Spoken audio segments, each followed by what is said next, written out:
Umabot sa 41 degrees Celsius sa heat index sa Western Visayas kahapon April 1. Ayon sa abiso ng State Weather Bureau Pag-asa, posibleng tataas pa ang nararanasang mainit na panahon o aabot pa ito mula 42 hanggang 51 degrees Celsius o tinatawag na danger level. Noong March 29 kasi, umabot na sa 44 degrees Celsius ang heat index sa riyon. Kahapon, 840 pampubliko at pribadong paaralan mula preschool hanggang senior high school ang wala munang face-to-face classes base na rin sa abiso ng kanilang mga lokal na pamahalaan. Pansamantalang nag-shift ang mga ito sa online at modular classes. Kabilang sa mga walang pasok ang mga lungsod sa probinsya ng Capiz, Negros Occidental, Guimaras, Iloilo City at Bacolod City. Sa Iloilo City, wala pa ring face-to-face classes hanggang ngayong araw maliban sa mga private schools na air-condition ng kwarto. Kinansela na rin ang nakatakda sanang National Achievement Test ngayong umaga.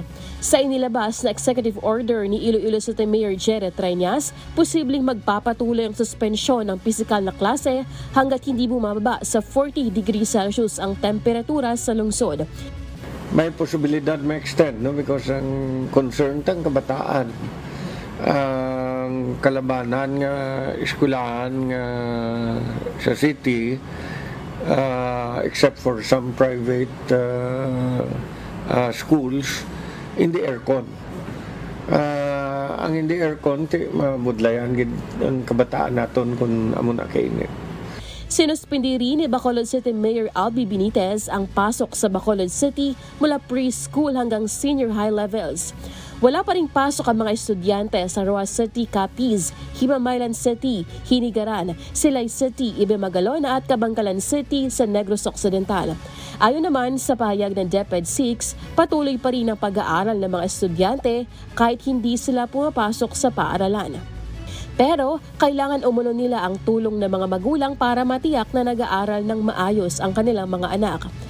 Nasa jurisdiksyon naman ng college o university administrator kung magpapatuloy ang kanilang in-person classes dahil air-condition naman ang ilan sa kanilang classrooms. Samantala, suspindido rin ang face-to-face classes sa General Santos City mula April 2 hanggang 5. Ganon din ang pasok sa Pulumulok, South Cotabato mula ngayong araw hanggang April 15.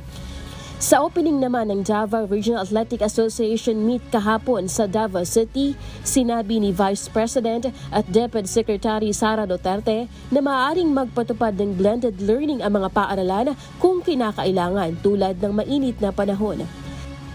Wala kaming recommendation sa ibang LGUs. Meron na po tayong order sa Department of Education na pwedeng mag-switch to blended learning ang ating mga paaralan kung meron silang mga nakikita na mga iba't ibang problema. Kasama na dito kung mainit ang panahon. Lalaine Moreno, humahataw sa balita ngayon.